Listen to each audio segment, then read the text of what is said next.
Live TikTok Ustaz pagi ni.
Tengah phone dah.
Okey,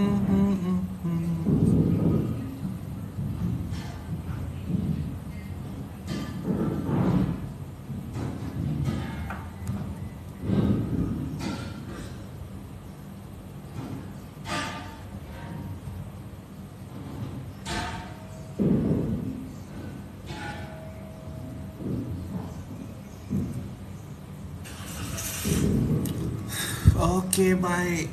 Okey, baik. Okey, baik. Kita kena post dekat satu lagi.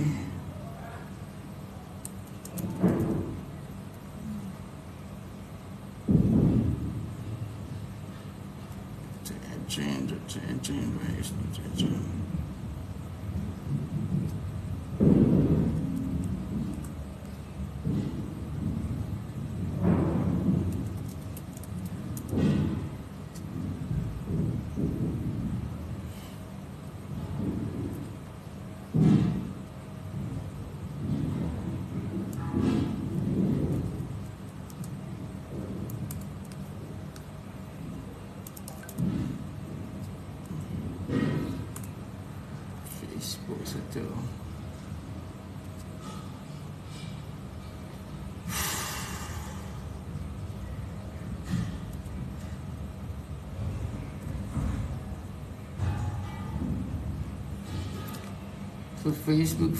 Facebook.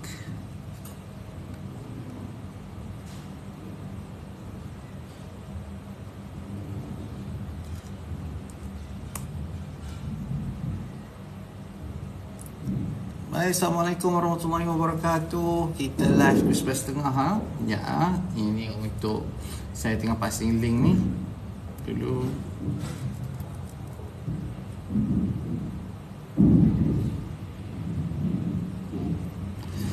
Okey, siap. Aduh. Apa dia?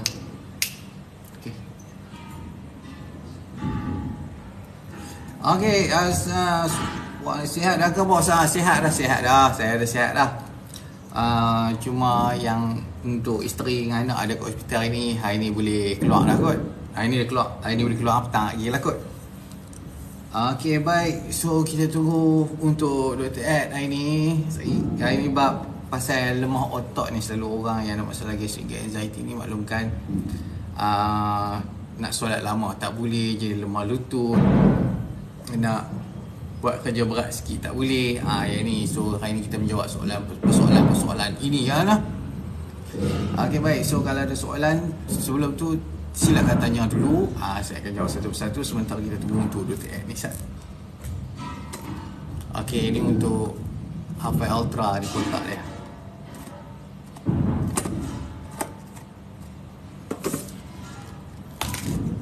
Sana.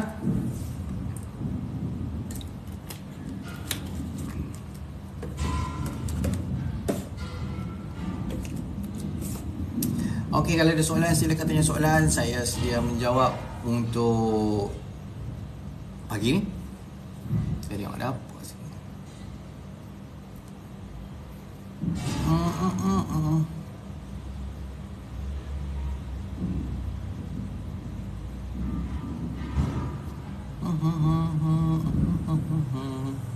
Hafal Ultra beza dia. Beza dia dekat dia ada extra ingredient, moringa seed, saffron,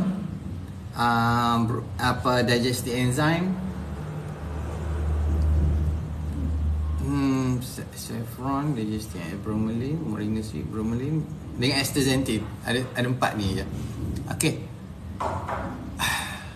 Kebas lutut, perut, harga sama, harga dia lain sikit lah. Tapi untuk Happy D kita upgrade tau.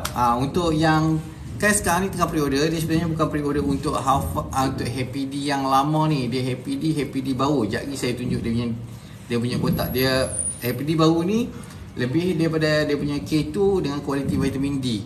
Harga dia tetap sama. Cuma ingredient dia berubah sikit. Tetap ada hot tone. Okey, kalau kita ajak ambil, okey. Soalan Asriza Winahaikal.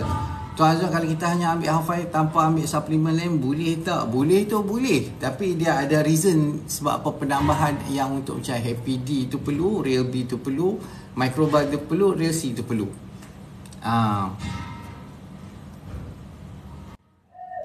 Kebas-kebas lutut, perut, hujung jari tangan, bila dah lama-lama jadi lembek, lutut pula. Naik tangga pun lengah. Okey, baik. Yang ni kita akan jawab sebentar lagi. Siapa ni?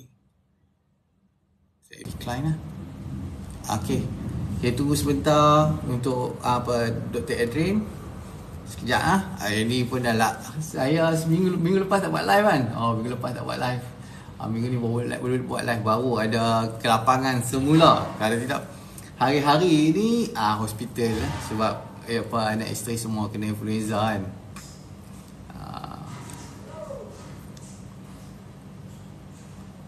Okey. Sekejap. Okey. So kalau ada soalan, sila type dulu soalan. Lepas tu nanti kita jawab satu-satu lah. Kita jawab satu-satu lepas ni. Alpha Ultra dia ada jual ke? Dia sekarang ni masih pre-order lagi. Nah. Okey, kalau ada soalan silakan tanya soalan dulu. Lepas tu saya akan jawab satu. Letakkan soalan bawah. Lepas tu saya akan jawab satu persatu lah. Harga sekarang ni untuk pre-order RM107 sahaja. Harga RM107 sahaja untuk harga pre-order sekarang ni untuk Alpha Ultra. Lambat masuk live, tak lambat lah, baru nak start lah. Okey, baik. So kalau ada soalan silakan tanya. 20 paket, ya betul 20 paket. Kalau ada soalan silakan tanya soalan, type aja dulu, nanti kita akan jawab satu persatu. Hari ni kita akan bincangkan mengenai masalah yang selalu orang alami lah, iaitu lemah otot, terutama bila solat. Bila solat saja dia rasa lutut dia bergoyang. Macam mana ni, bolehkah buat sembahyang habis sampai ada yang terpaksa solat duduk. Alpha Ultra untuk apa sama tak dengan Alpha Plus? Dia berbeza dia pada segi keberkesanan dia, dan dia lagi cepat untuk menyelesaikan masalah angin ni.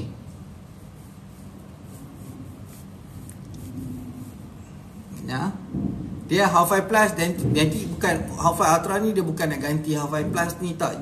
Imagine macam Half-Fi Plus ni iPhone biasa, lepas tu Half-Fi Ultra ni iPhone Pro Max lah. Dia banyak features dia lagi dekat sini nah. Okey, baik. So saya punya screen tu dia terbalik saya kena mirror video ni. Tu. Ni baru nampak. Saya kena pin. Okey, baik.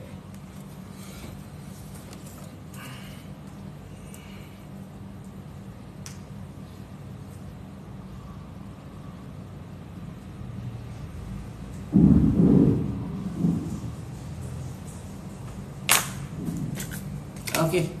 So hari ini saya akan bercakap mengenai cara untuk menyelesaikan masalah lemah otot yang selalu dihadapi oleh orang yang mengalami masalah gastric anxiety ni nah.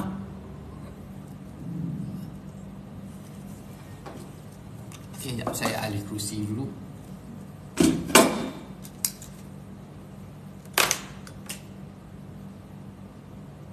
Okey. Dia masalah yang dia ketara sekali lembek lutut ke semayang tu, dia macam tu lah.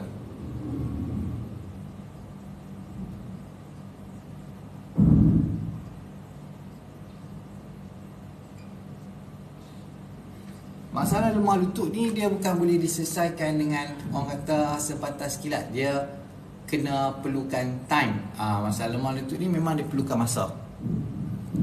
Okey, kita invite Dr. Adrian jap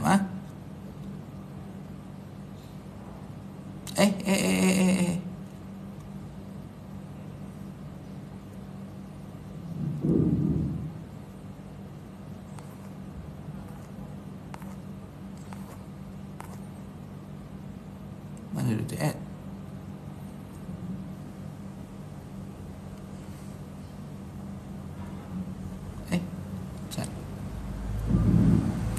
invite send. Saya dah send invite dah kepada Dr. Adrian. Okay, Dr. Adrian boleh join, boleh ni tak? Okay, SS.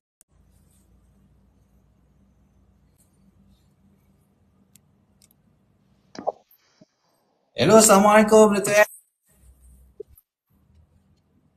Waalaikumsalam. Oi, handsome Dr. Adrian hari ni. Kena bagi love. Biasa.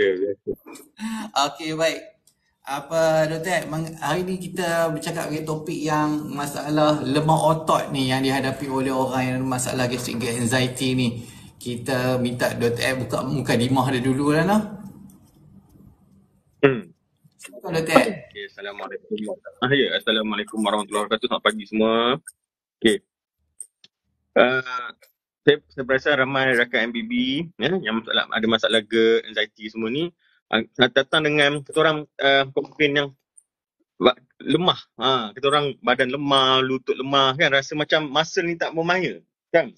Berdiri sikit pun tak larat semua kan. Sebenarnya secara actually dia berkaitan dengan GERD, anxiety semua ni yang mengakibatkan rakan MBB ni dalam keadaan kronik Allah terlupa pula. Inflammation. Chronic inflammation. Maksudnya keadaan radang yang berpanjangan. Bila radang berpanjangan ni yang mengakibatkan muscle-muscle kita lemah. Macam mana pula radang berpanjangan ni menyebabkan muscle kita lemah? Kan? Ada banyak faktor. Contohnya kalau kita faham, kalau kita dalam keadaan chronic stress yang berpanjangan, chronic inflammation yang berpanjangan ni, keadaan kortisol kita sentiasa tinggi.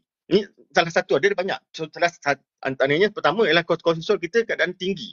Kan? Hormon kortisol kita dalam keadaan tinggi. Bila kortisol kita sentiasa dalam keadaan yang tinggi, dia akan mengakibatkan protein muscle kita dia breakdown. Dia breakdown.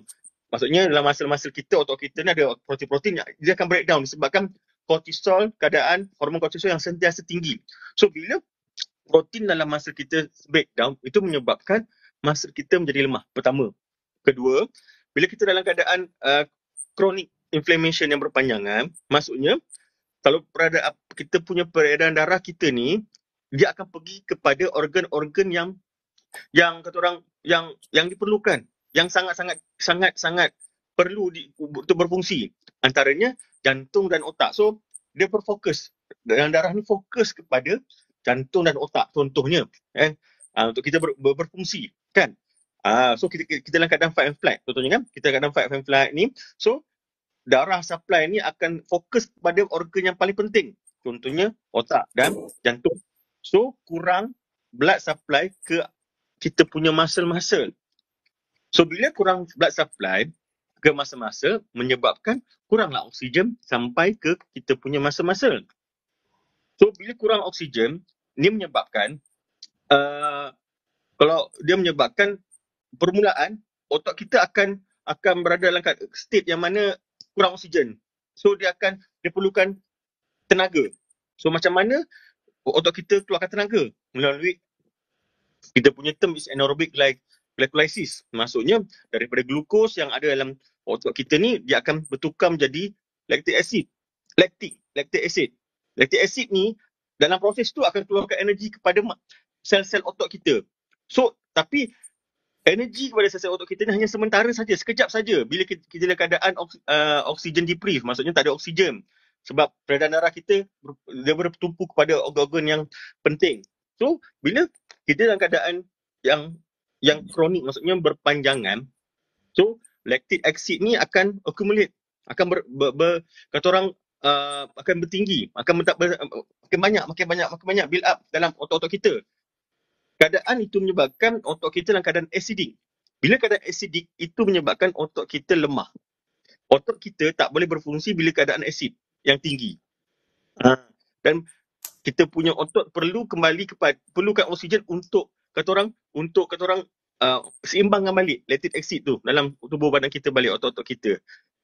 Itu nombor 2 ke 3, saya tak ingat nombor 2 ke 3 kot, kan.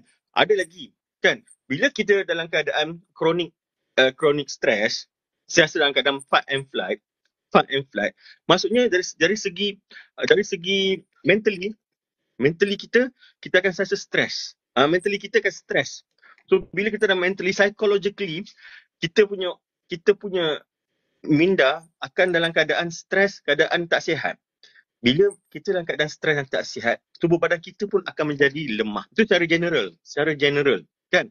Actually ada banyak lagi saintifiknya. Kenapa rakan-rakan MBB yang ada masalah anxiety ni, bila berpanjangan keadaan fight and flight, chronic stress, chronic inflammation ni menyebabkan tubuh dia lemah. Orang kata macam jelly, kan. Lutut dia jelly, kan. Macam tadi saya kata, antaranya adalah kita keadaan kortisol terlampau tinggi. Kedua, badan kita kurang oksigen sebab peredaran darah bertumpu kepada organ-organ yang penting. Otot-otot kita ni dia tak penting sangat sebab kita berfungsi perlukan otak dan paling penting lah otak dan jantung kita. So peredaran darah ke situ, fight and flight kita ke situ. That's why bila kita dalam fight and flight menyebabkan masalah anxiety kita bertambah teruk. Sebab kita perlukan keadaan rest digest untuk sembuhkan kita punya kata orang, kita punya sistem penghadaman kita. So banyak lagi, actually dia secara ringkas, kalau kita dalam keadaan fight and flight yang terlampau panjang, dia menyebabkan kita punya tubuh badan kita ni tak dapat, kata orang, hormon tak stable, peredaran darah pun tak lancar kepada otot-otot kita. Itu secara mudah lah orang kata menyebabkan kita punya otot-otot kita lemah. Secara saintifik dia banyaklah. Dia punya mendalamnya macam saya kata tadi, daripada otot kita perlukan tenaga sebabkan oksigen tak ada. So dia perlukan tenaga, macam mana dia produce tenaga melalui glukos ni, dia ditukar kepada lactic acid. Lactic acid dalam proses lactic acid kata orang diproduce, sel-sel tubuh badan kita akan dapat tenaga. Tapi tenaga ni sekejap saja. Tapi perlukan lagi banyak tenaga, dia perlu keluarkan lagi banyak lactic acid. So bila lactic acid dia accumulated, bertambah, makin banyak, tubuh badan kita beracidic. Bila acidic, muscle tak dapat berfungsi, tak dapat contract dengan baik dalam keadaan acidic. Itu menyebabkan tubuh otot kita lemah. Itu secara general lah, Kalau Cik Azul nak tambah lagi, silakan. Okey, baik. So kalau macam kita fikir macam ni ya, untuk penggunaan tenaga, kita bermula dengan satu proses dinamakan sebagai glycolysis lah.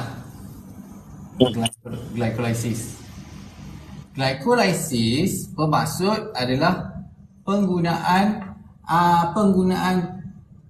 kita punya gula kepada tenaga. Senang kata macam tu, gula kepada tenaga lah.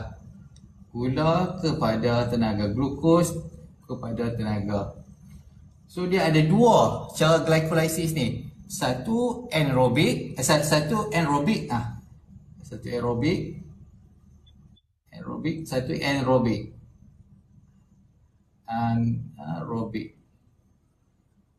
Bermaksud satu dalam keadaan ada oksigen, satu dalam keadaan tiada oksigen.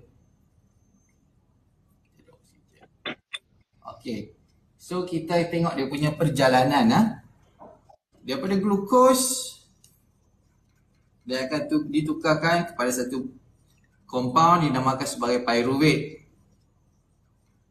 Daripada pyruvate ni, dia akan ditukarkan kepada lactate. So lactate ni dia ada dua pilihan sekarang. Sama ada kalau orang tu dia cukup oksigen, dia pergi kepada dia punya mitokondria, dia produce ATP, lepas tu dia produce energy. Ni tak ada masalah ni, perkara biasa. Tapi kalau dalam keadaan anaerobik, iaitu dalam keadaan kekurangan oksigen, daripada lactate, dia boleh menghasilkan lactic acid, dan lactic acid ni akan membebaskan H plus ion. Dan benda ni yang menyebabkan oxidize kita punya muscle. Dia menyebabkan, macam Dr. Ed kata tadi, menyebabkan berlakunya acidic, muscle kita berlakunya acidic. So kita sebenarnya kita nak penggunaan glycolysis ni, proses glycolysis ni terjadi dalam keadaan yang ada oksigen, which is dalam keadaan rest and digest. Rest and digest ni orang panggil parasympathetic. Kita punya autonomic nervous system kita parasympathetic. Rest and digest di keadaan relax. So yang itu tak ada masalah. Tapi kalau kita mengalami masalah gastric gut anxiety, kita ada masalah leaky gut, kita ada masalah gangguan pada HPA axis kita, okey, kita akan terperangkap dalam keadaan kekurangan oksigen untuk proses glycolysis ni, yang memerlukan dia tukar kepada anaerobik dalam keadaan tiada oksigen. Sebab apa? Sebab macam Dr. Ed cakap tadi, dalam keadaan mood lawan atau lari, tubuh badan kita akan pentingkan otak dan jantung untuk function. Okey, dan juga bahagian dia nak panaskan bahagian core kita. Darah kita kebanyakan dalam kawasan core kita, dekat kawasan ni sahaja. Okey, panaskan kawasan kita punya pusat lah. Tetapi dan pada masa yang sama juga dia mengurangkan circulation bekalan darah kepada kita punya tangan dan kaki dan juga kita punya sistem penghadapan. Apa yang akan berlaku? Kita punya kaki lah, kita ambil contoh sekarang ni kaki.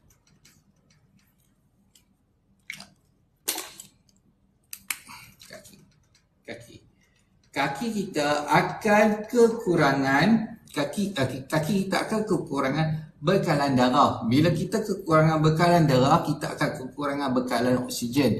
Bila kekurangan bekalan oksigen, apa yang akan berlaku? Proses glycolysis yang bermula dekat situ tiada cukup oksigen, dan ini menyebabkan tubuh badan kita menghasilkan lactic acid, membebaskan hidrogen punya ion, dan ini akan mengoksidakan dan akan mengasidkan kita punya otot, yang akan menyebabkan berlakunya fatigue, muscle fatigue. Muscle fatigue ni maksud kita punya otot semakin hari semakin lemah. Semakin hari semakin lemah. Kita dah buat habis.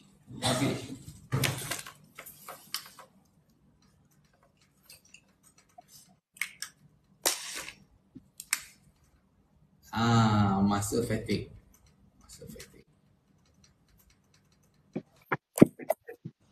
Ini yang akan berlaku. So kita makin hari kita akan dapati kekuatan otot kita daripada hari ke hari. Sejak kita mengalami masalah gastric gut anxiety ni, kekuatan otot kita semakin lama semakin compromise, dan makin lama makin lemah akibat hal ni juga. Dan kita kena faham juga untuk orang ada masalah lagi. Dan kita kena faham juga proses penggunaan gula ni dia ada 2-3 core. Okey. Dia punya asas seperti kita tahu dia glycolysis lah. Ada balik. Asas dia adalah glycolysis. Selepas glycolysis, habis semua tenaga yang kita guna, dia akan terpaksa mulakan satu proses ni dinamakan glycogenolysis. Glycogenolysis bermaksud penggunaan gula daripada kita punya glycogen. Dan seperti biasa, benda ni akan memerlukan penghasilan kortisol yang mencukupi untuk nak trigger penghasilan, untuk nak trigger penghasilan glycogenolysis ni, dia menggunakan glycogen. Tetapi kita juga tahu untuk orang yang mengalami masalah chronic stress tempoh jangka masa panjang akibat gastric gut anxiety, dia tidak boleh memulakan proses penyimpanan glycogen, iaitu dinamakan sebagai glycogenesis. So dia tiada ataupun kurang simpanan glycogen, ataupun dia tak boleh nak mulakan proses ni. So apa yang akan berlaku? Tubuh badan akan buat satu proses yang dinamakan gluconeogenesis, iaitu penguraian gula daripada kita punya sumber otot. Dan ini memerlukan adrenalin lah. Yang kita tahu benda ni bila berlaku sahaja orang itu akan kehilangan berat otot daripada hari ke hari. Dia boleh tengok ototnya makin mengecil daripada hari ke hari. Ya. Dan kalau benda ni berlaku dalam tempoh jangka masa yang panjang, kita akan mengalami masalah lemah otot lah. Nak angkat berat dah yang macam dulu dah tak boleh dah. Nak berdiri lama pun dah tak boleh dah. Ataupun bila kita memerlukan kita menggunakan kudrat secara tiba-tiba, automatik dia akan trigger panik. Okey. Baik, saya rasa yang ni dia punya asas lah, asas. So untuk nak menyelesaikan masalah ni, kita perlu tahu proses glycolysis ni yang problem first dia start akibat kekurangan oksigen pada kita punya otot yang memerlukan dia melakukan proses glycolysis dalam keadaan tiada oksigen. Itu yang menyebabkan otot kita makin lemah pada hari ke hari akibat oxidize. Otot kita menjadi asid. So kita kena solve problem tu dulu. Okey. Problem dia start seperti biasa akibat masalah leaky gut. Dia tak nak benda lain dah. Untuk gastric anxiety dia tak ada masalah lain. Ada masalah leaky gut menyebabkan berlakunya masalah histamine intolerance. Histamine intolerance dan selanjutnya menyebabkan gangguan kepada dia punya HPA axis, hypothalamic pituitary adrenal axis. Dan ini yang trigger semua benda ni berlaku. Kalau kita tengok dalam group fitness, MBB fitness tu kita dapatilah. Awal-awal saja bila dah boleh recover daripada masalah. Bila kita tengok dalam group MBB fitness bila dia dah recover daripada masalah, orang kata digestion secara dalam 70%, lepas tu dia nak start macam running, activity running. Bila dia start sikit running sahaja, dia dah trigger dah. Badan dia rasa panik, dia rasa lemah lutut, apa semua segala benda ni. Akibat dia hanya selesaikan masalah leaky gut ni sahaja dahulu tau. Dia belum selesaikan masalah akibat kehilangan berat otot. Dia ada 3. Hilang berat otot, hilang berat otot, 1, nombor 2, tiada storage glycogen. Tiada storage. 2 je lah, 2 je. Hilang berat otot, tiada storage glycogen. So apa yang orang tu perlu buat, untuk family MBB tu perlu buat, bila dia workout, kalau dia rasa macam tak selesa, trigger, berhenti dulu. Berhenti, jangan paksa. Sebab kalau dia paksa pun tak guna juga. Benda tu akan berulang.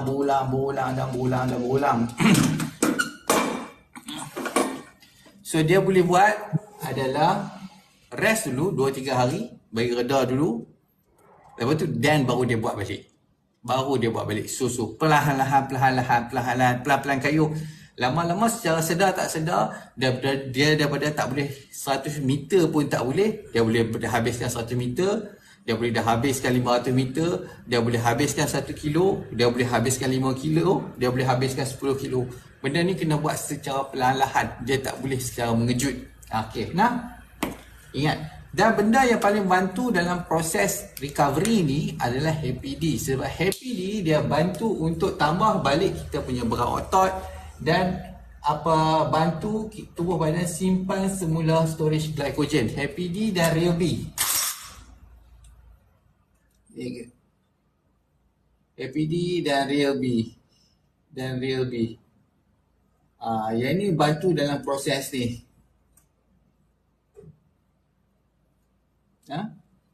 Okey, baik. So saya tengok untuk soalan. Sama macam saya dah lama hilang otot, kena buat balik lah jawab dia. Dia otot ni dia tak boleh dia tak akan datang secara tiba-tiba. Macam tiba-tiba saja orang tu dah tiba-tiba badan dia berotot semula. Tak, dia kena bina balik. Okey. Soalan saya tengok.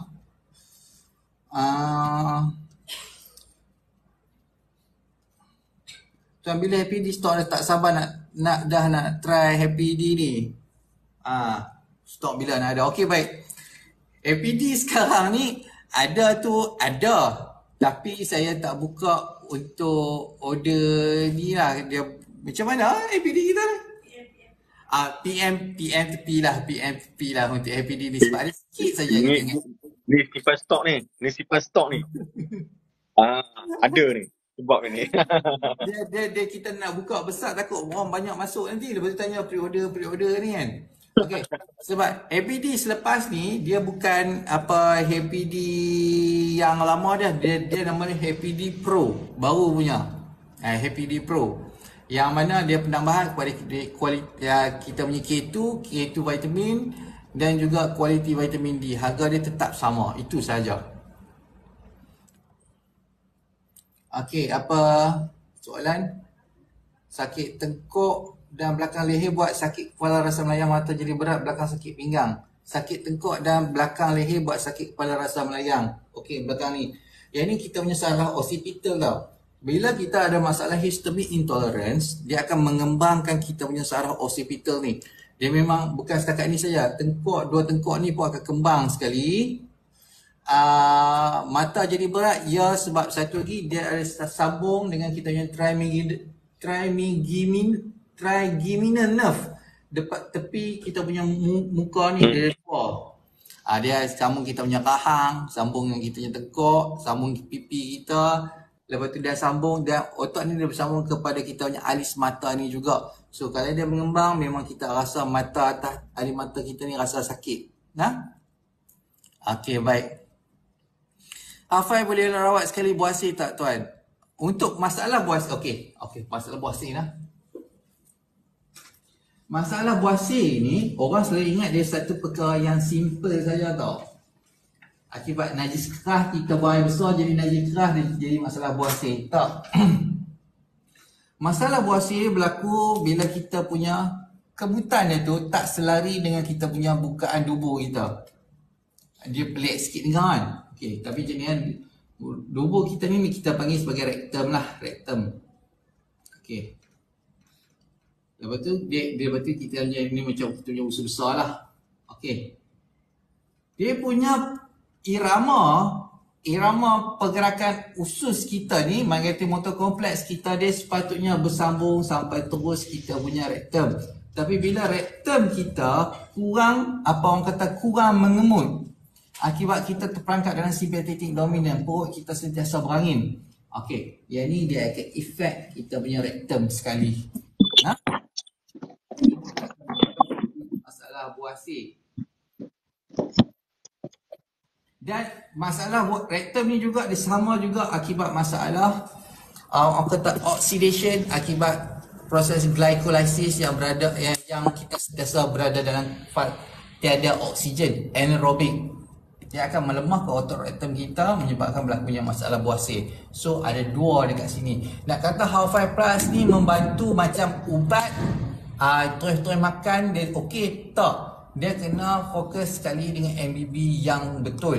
Sebab kita nak mengeluarkan tubuh badan tu daripada sympathetic dominant, iaitu mode fight or flight, kepada rest and digest, supaya kita boleh kembalikan semula irama kemutan usus kita sampai ke rektum yang normal. Baru Irama dan lagi. irama ni, supaya kita tiada masalah buasir, no? Okey. Tuan nak tanya, bolehkah ambil Halfai Plus dan HPD serentak? Memang macam tu, tapi tak boleh lah ambil serentak. Sebab HPD ni dia vitamin D, vitamin D sebenarnya adalah hormon.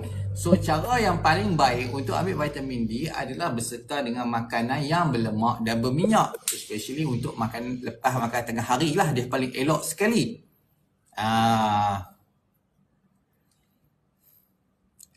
Okey, tuan nak tanya, bolehkah ambil okey.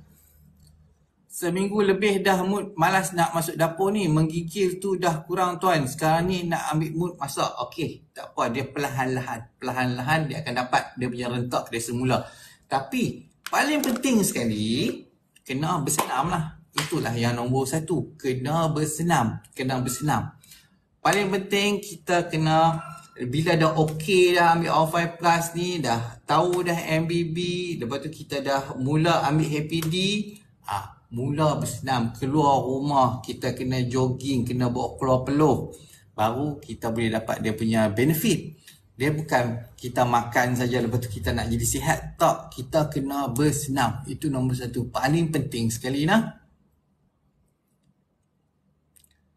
Okey, apa magnesium dan hepatit dos berapa ya tuan, dan magnesium jenis apa? Dia guna magnesium glycinate dan juga magnesium citrate combination.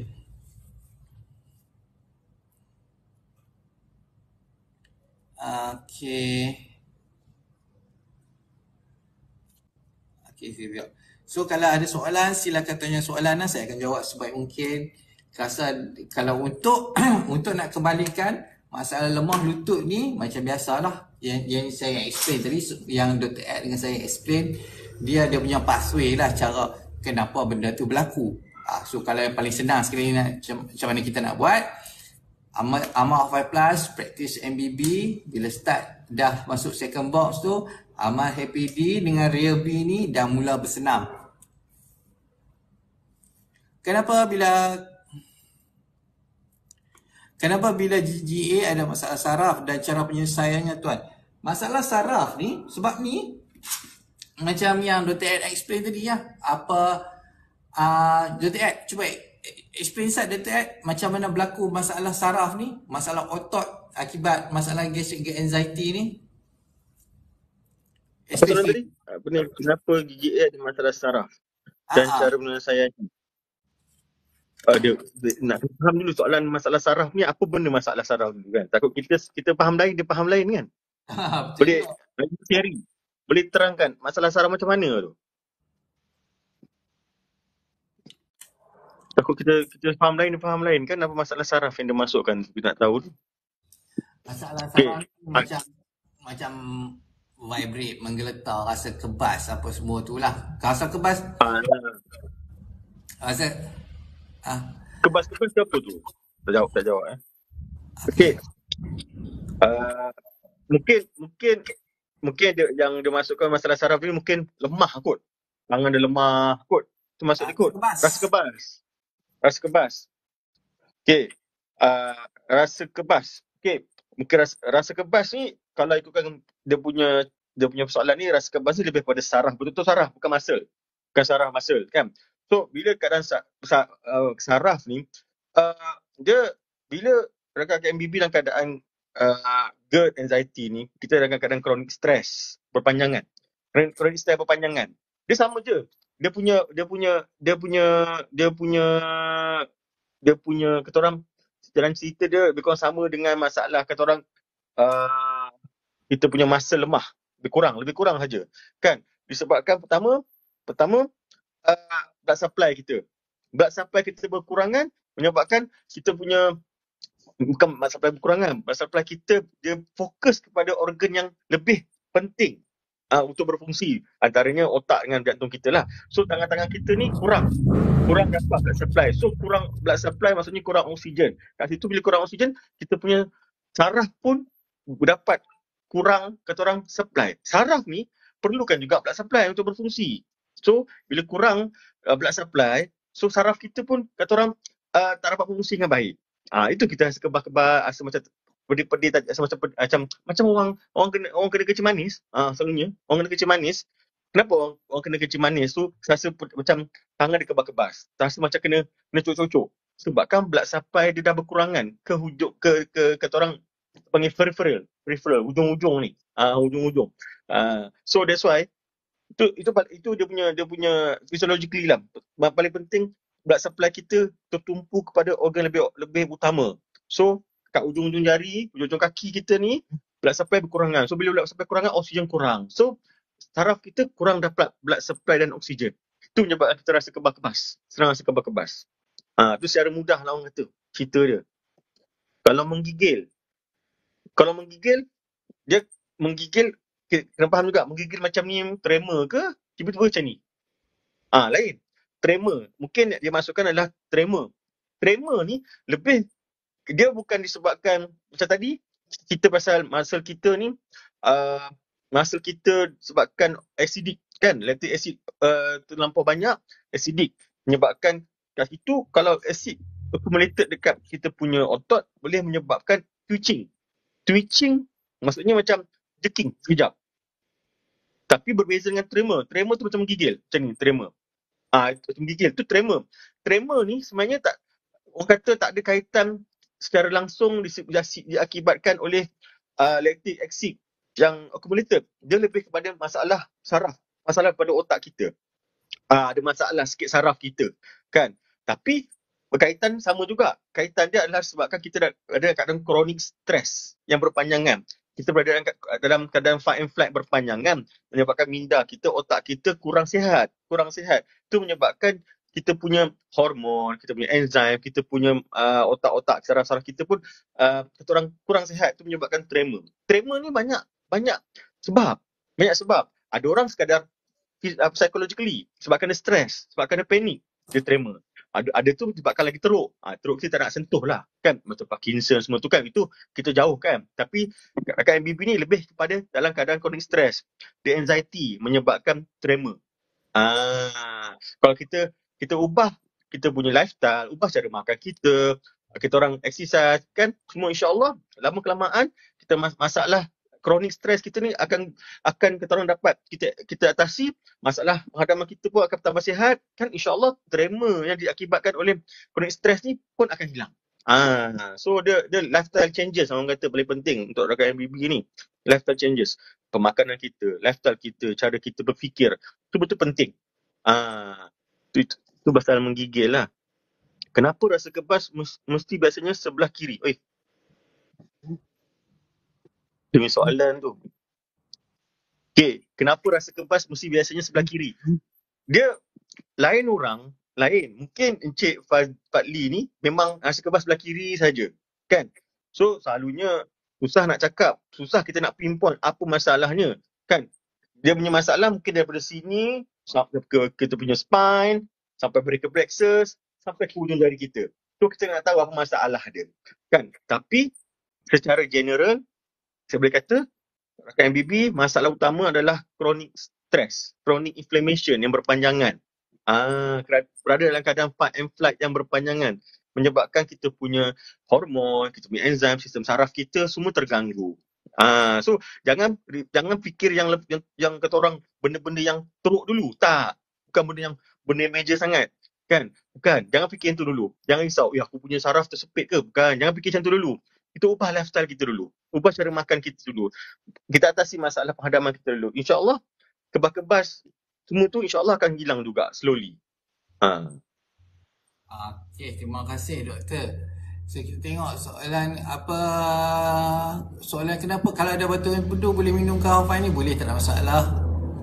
Okey, kita tengok. So, kenapa tapi tuan mengambil kopi MBB mengganggu tak kesan kahwafai dan HPD? Tak mengganggu, tak ada masalah, boleh. Okey, so kita tengok kenapa saya masih lagi. Okey, soalan ni Tuan Azhar, kenapa saya masih lagi kerak lapar? Okey, kerak lapar ni contoh macam ni ya. Proses glycolysis ni, penggunaan gula ni kebanyakan gula oral daripada kita makan. Dan benda ni dia boleh bertahan selama 2 jam sahaja. Selepas 2 jam, tubuh badan akan pilih cara penggunaan gula lain pula.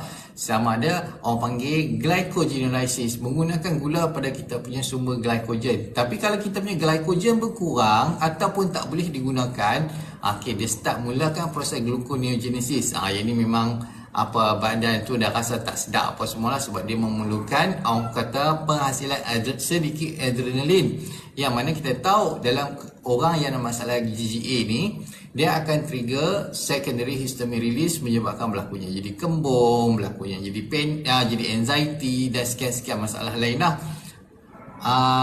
So itu sajalah yang dihadapi oleh Puan Astriza Wina Haikal ni. So kalau untuk nak menyelesaikan masalah ni, okey, lepas tu ada orang kata ketosis, kenapa saya tak boleh menggunakan lemak sebagai sumber tenaga? Kalau dia terperangkap dalam simpatik dominan, proses ketosis tak boleh dimulakan. Dia macam mana pun kena kembalikan badan relax semula, bagi dah masuk dalam orang kata parasympathetic rest and digest semula ni.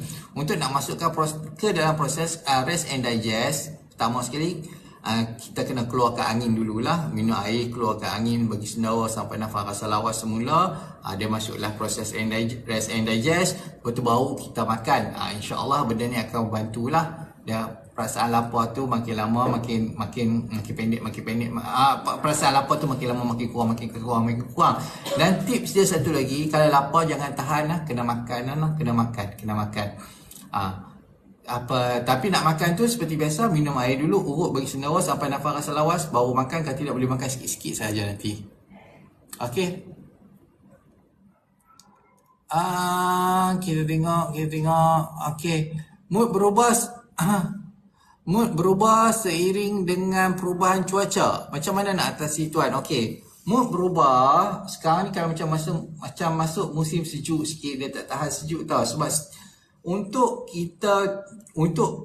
badan kita berada dalam keadaan orang kata apa nak adapt dengan sesuatu perubahan cuaca ni. Orang panggil apa? Ada bahasa dia, saya pun lupa dah.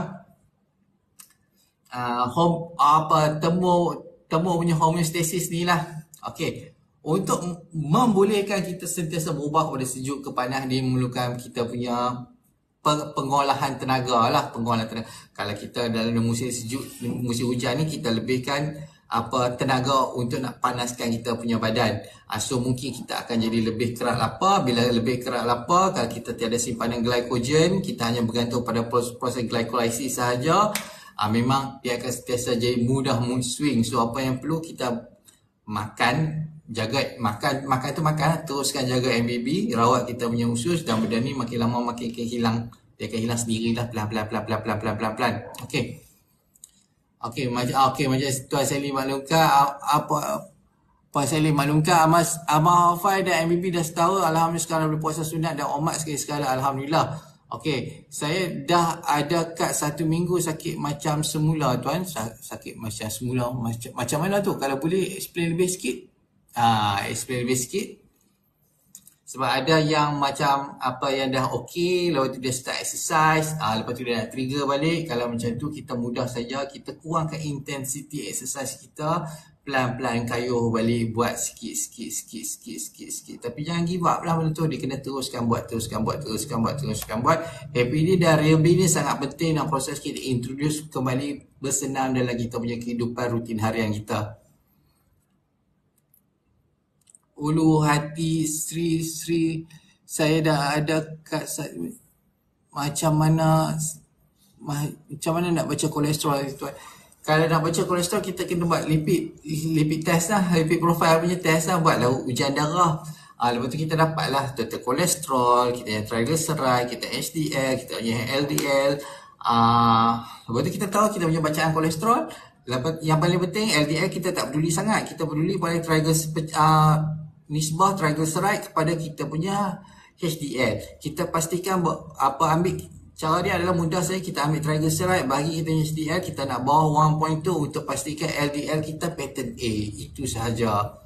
Tak boleh tidur langsung tuan. Okey, seperti biasa WhatsApp saya terus sana 012-503-7753. Lepas tu kita check balik makan, mesti ada kan sangkut dekat makan balik tu.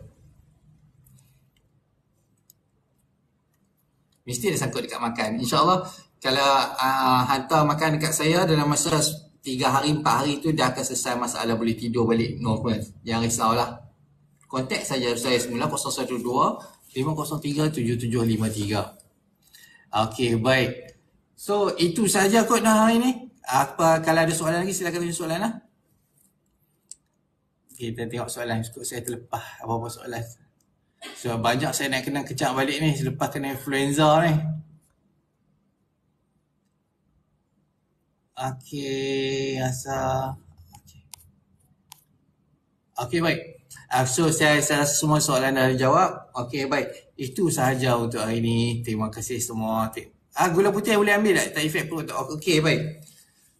Gula putih dalam MBB kita ambil ikut kita punya keperluan. Sebab untuk orang yang stres, untuk orang yang ada masalah penghadaman, dia sentiasa stres, dia penggunaan gula dia kebanyakan adalah dari sumber oral sahaja. Dia sebab dia tak boleh nak simpan glycogen, tak boleh. Nak guna glycogen tu pun tak boleh. Nak apa, tubuh badan dia bergantung kepada proses penguraian otak sebagai sumber tenaga. Ini jahanam. So sebab tu kita, kalau untuk gula putih ni kita ambil, penting. Cara pengambilan gula putih yang paling baik adalah setiap kali selepas makan. Kita buatlah air sirap ataupun air manis. Lepas tu lepas makan kita minum sekali air manis tu, untuk, dan benefit dia satu lagi untuk, terutama untuk orang yang dah kerap bersenam, adalah untuk memudahkan kita proses pengambilan garam daripada kita punya makanan tu untuk digunakan oleh tubuh badan kita. Nah?